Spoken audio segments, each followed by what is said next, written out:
This is the week dedicated to the considerations on the details of sadhana,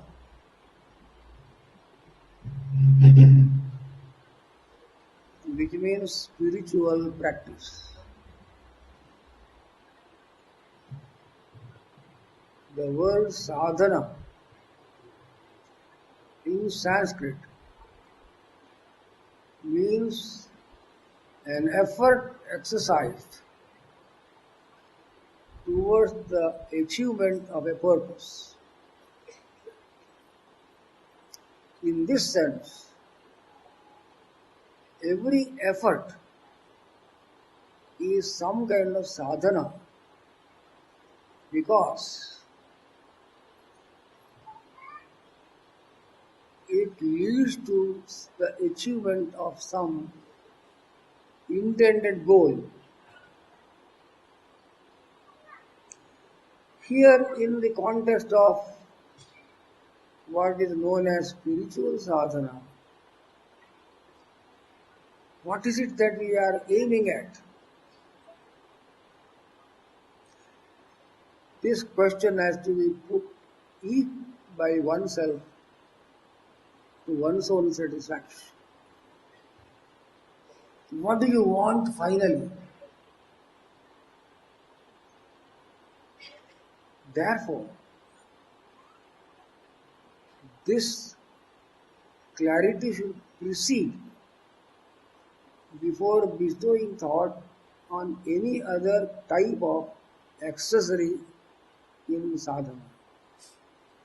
If the goal is not clear, any type of means adopted to the goal will fall flat, like a huge structure raised on weak foundations. I repeat once again, let each one of you put a question to your own self. What am I seeking in the end? A chaotic answer, a hodgepodge type of response with no logicality behind it will come up to the surface of your mind. You will never be able to answer this question easily. Because when you decide that some particular thing is what you are aiming at and is your goal, you will find after a few days of pondering over this matter that this chosen goal is unsatisfying. Then you will ask for something more than what you have earlier chosen as your goal. The more you think over this matter, you will realize that the goal is receding further and further from your grasp, and you will never be able to give a final answer to this question, because you yourself who have to answer this question is internally in a muddled condition. Our minds are confused as to the purpose of their operations.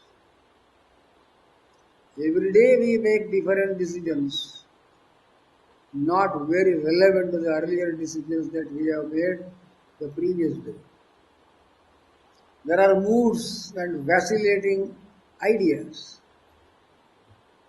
which keep us floating on the surface of life, never allowing us to delve into the depth of the fathomless truth of existence. There were great sadhakas in ancient times, great masters who sought the nature of the ultimate reality of life. One of them is the well-known name Narada Maharshi.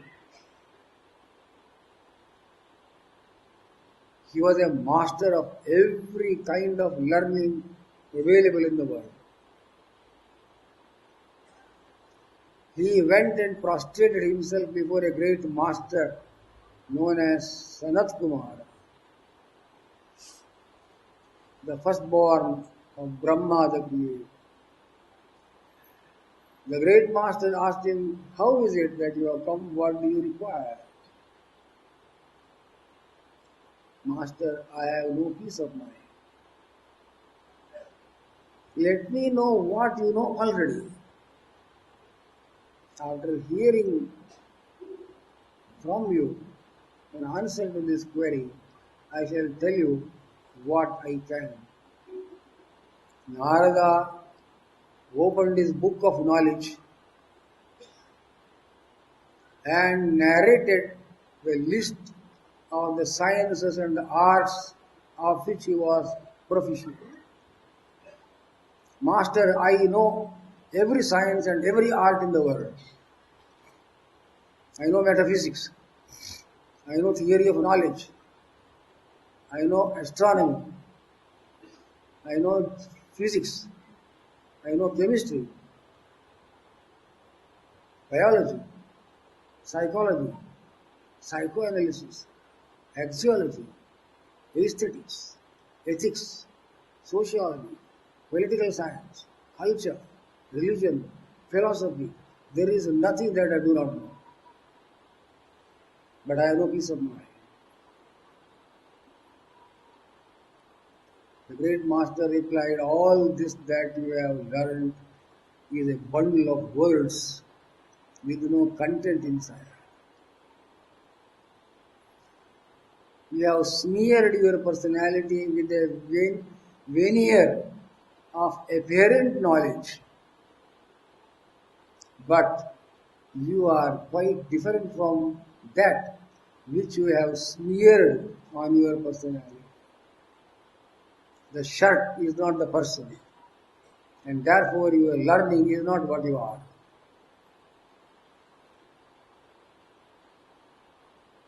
What does this situation point to? If nothing that you know is of any final utility to us, what for are we living in this world? Will be a question raised by our own selves. From this point of view, it will appear, from the nature of the answer given by the master to to Narada, it will appear that all our efforts in life are finally futile. They keep us in an illusion that we are getting on well in this world. Rich man, well-to-do man, healthy man, ruler of the world, they are under a great delusion in thinking they are such thing as they are considering themselves to be. The delusion has entered into the core of our being as a incurable disease can become part and parcel of our very cell of our body. We cannot know that we are ignorant. We know nothing about the delusion in which we are sunk, because our very existence, the total personality itself, is made up of ignorance itself. Darkness is the substance of our personality.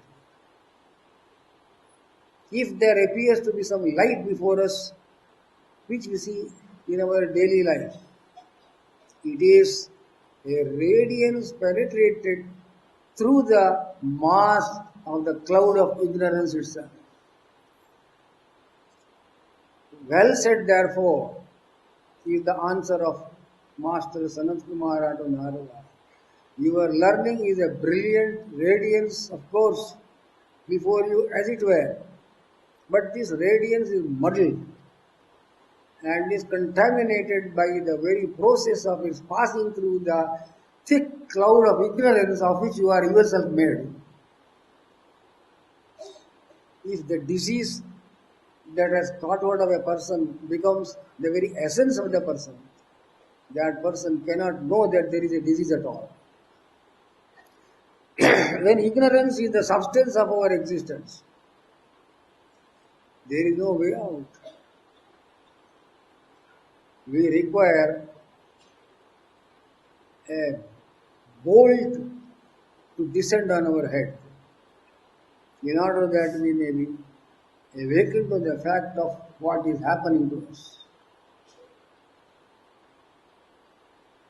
Imagine for yourself for a moment who are the happy people in this world, who are satisfied completely. Go on a world tour, go to every country, meet all people and ask, are you happy? What answer will you receive from these people is worth knowing. Sorrow grows into the vitals of human nature and it is whitewashed by a smear of egoistic assertion of adequacy of oneself. As we cannot live like puny nothings in this world, we put forth great effort to parade in the eyes of people and before our eyes also that we are not what we are.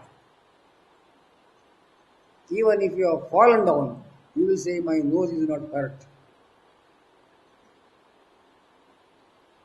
That you cannot find a single satisfied individual in the whole world is a matter for deep consideration. What is wrong with us? How can you live by knowing that everything that you do and think and speak is wrong?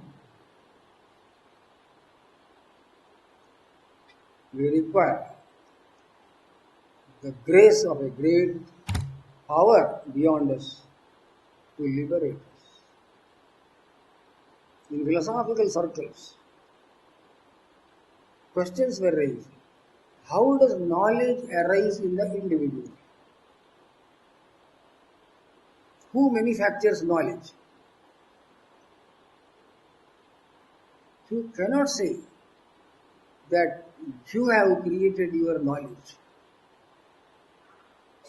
Because in order to create knowledge within yourself, you have to be already possessed of that knowledge.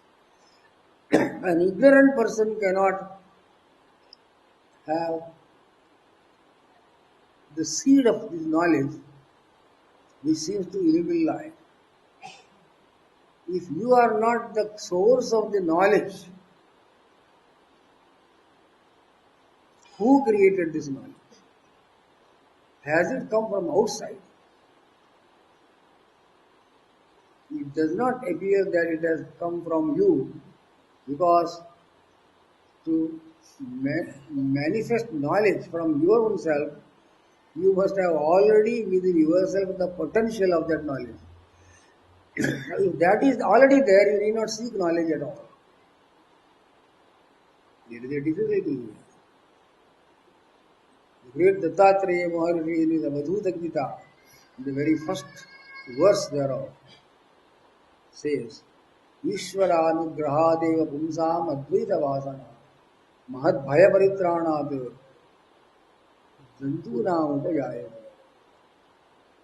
The knowledge that frees you from the fear of life, the threat of death, does not arise by a slipshod effort on the part of any person.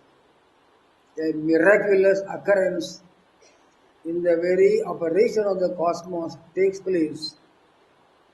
The pros and cons of which process we cannot know. Just as we cannot know how we were born into this world. We did not wish to push ourselves into this world with our efforts. We were pushed by somebody else. Similarly, we will be pushed out of this world without our wanting. If our coming and going is not in our hands, what else is in your hands? Please consider. The beginning is not in your hands. The end also is not in your hands.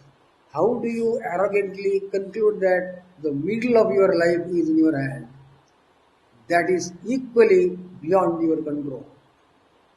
The entire life is superintended over by something which is not capable of knowing by the apparatus of knowledge available to us. This is briefly the introduction to the great discourse that Maharshi Sanat Kumara gave to Narada Maharshi.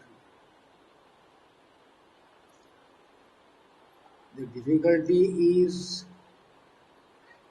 in not only knowing things outside, but also in knowing our own self. Put a question again in your own way to yourself. What kind of person am I?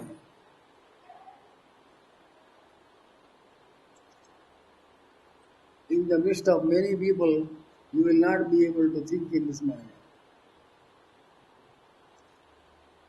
Go to your room, close your doors, put down the telephones, close your eyes, and think for yourself, what kind of person am I? A revelation will emanate from yourself. It is contrary to what you thought you are. Bereft of social associations, bereft of any contact with the wealth of life, bereft of even a cloth on the body, alone sitting by yourself in a lonely corner, with nothing around you to consider as your own. In that state of affairs, if you raise a question to yourself, what am I? What will you think you are? Misery will be the response to this question. You will realize that nothing seems to be in your hands. As you came, so you go, so you live also. Your importance to a large extent depends upon social relations, the connection that you establish with the people of the world. Minus these connections, what are you? When nobody wants you, when you have nothing for yourself to call your own. The ground under the feet itself is shaking and you cannot stand on this earth. Lost everything with nothing left to call your own. What do you feel at that time? You will know what you are at that time. An empty balloon which was filled with the air of arrogance which sustained you through your life. And arrogance cannot feed you. It depletes your personality. It draws your energy out into an area of perception which is misleading. The more are you egoistic, the weaker do you become. Though the egoistic person imagines that his importance increases by the affirmations of his personality. You, who are you to affirm yourself in this condition of affairs? Everything has been torn into the shreds of unimportance. Even the body is trembling. The mind is roaming around like a crazy cow. something like that, happened to the great epic hero Arjuna, as described to us in the first chapter of the Bhagavad Gita. Everything has gone, nothing is left. You do not know whether you have to cry at that moment or what to do. You are sinking, you are breaking, you are crumbling down, and nothing wants you in this world. At that time, what is your importance? If any importance is left even in that condition, that is your real nature. If there is nothing left at all in you, under these harassing conditions, you are in great danger. Bharat Kumar Maharshi told this to Narada, the great sage. You are in danger of your egoism of learning. In a series of declarations, the great master Sanat Kumara raises the mind of Narada to the heights of larger and larger comprehensions. Here is an essential point for us to bear in mind. The process of sadhana is an adventure whereby we move forward gradually by degrees in our comprehension of our own selves. What do you mean by comprehension? Again, we should not fall into the pit of that list of learning which Narada presented before the Maharshi Sanat Kumara. The great point driven before our mind in this context is that we are not a bundle of social relations, because these relations can snap any moment, as you can see in the process of the history of people. Then what remains? Only your body remains. That body is unreliable. Any moment it can be snatched away by the icy hands of death.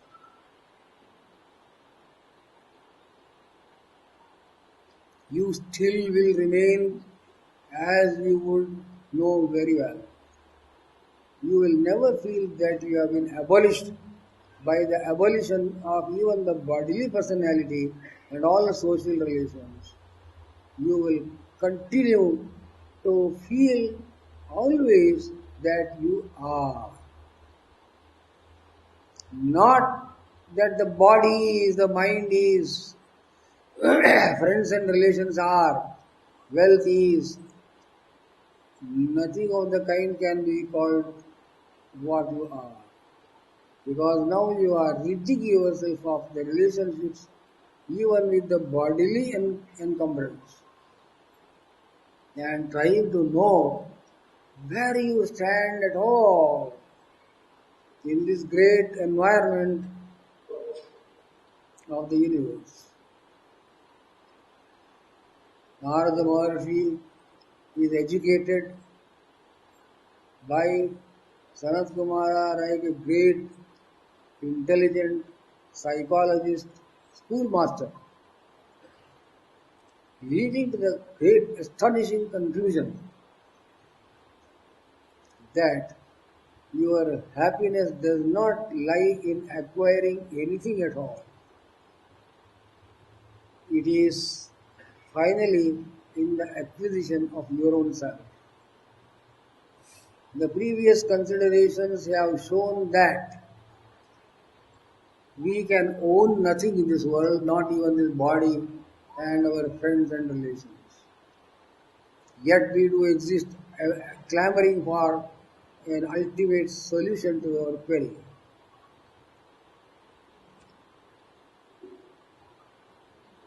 Sanat Kumara's final answer is, You cannot know anything unless you know everything. Just as a good physician cannot know the ache in a part of your body unless he knows the whole structure of your physical, anatomical, and physiological structure. The whole body has to be known before knowing what is happening to a part of the body. In a similar manner, by a diagnostic method, which we can apply to our own selves, we may conclude that we are asking for everything and not only something in this world. That is why anything that is provided to you in any abundance is not going to satisfy you because you have a feeling there is something more than what you have already got. Why not I have that also? You would like to rule over the earth if that could be possible. But you would not like to be merely stuck to the ground of the earth as its emperor. You would be harassed again by the ignorance that you have about the skies and the stars. They are above there, beyond this world, telling me that I know nothing about them. You would like to conquer the stars in the sky and all space. There is no such thing as possession, is what we concluded. If that is the case, you cannot possess the earth, the sky and the stars. Then what do you mean by saying you have to know everything in order that you have to be happy? You have to know everything by standing inseparate from that which you are seeking. Because if you stand separate from what you are seeking, whether it is the earth or the stars and the skies, they will elude your grasp. Just as anything that is outside you will escape from your grasp. That which will not escape your grasp and will always be remaining with you is that which is inseparate from yourself. Then what does Maharishi Sanat Kumara say as a conclusion? Yo vai bhuma tat sukham. Nalpe sukham asti. Yatra nanyat pashyati. Nanyat shrunoti. Nanyat vijanati sa bhuma. Yatra anyat pashyati. Anyat shrunoti. Anyat vijanati tad alpam. Yo vai bhuma tat sukham. Here is the final Supreme Court judgment on the nature of human happiness. Infinite is bliss, the finite is sorrow. As everything is finite in this world, including our own body and personality, everything is ruled over by utter sorrow of inadequacy of the finitude of personality. The inadequacy of the finite individuality is overcome by the infinitude that is reigning supreme within the deepest core of every finite being also. There is an ocean roaring behind the drop that we appear to be on the surface of perception. That roaring ocean is the infinite existence. The infinite is not a large accumulation of particulars. One has infinite wealth, we say. This is not the sense in which we have to understand the word infinite. Infinite wealth is an accumulated group of finitudes. Many finites do not make the infinite. Therefore, the richest man, the ruler of the world, is not happy. The infinite is that outside which nothing can stand. Yatra na anyat pashyati. You can behold nothing outside that. You will behold nothing outside yourself. Nothing will be heard, nothing will be understood through the intellect as external to its own self. This is the great, glorious infinite. Religions call this state as God. Philosophers call it absolute, truth, substance, ultimate being. All these names are associated with this wondrous, miraculous, nerve-wracking, enrapturing, magnificent truth that we are something more than what we project ourselves to be in our social life, in our public life, even in our private life. A time now has come, therefore, to ransack your personality threadbare and be honest to your own self before you are honest to other people. To thine own self be true. On this subject, whenever time permits, we shall dilate further in the coming days, which will immensely benefit you as I believe. Hari Om Tat Sat.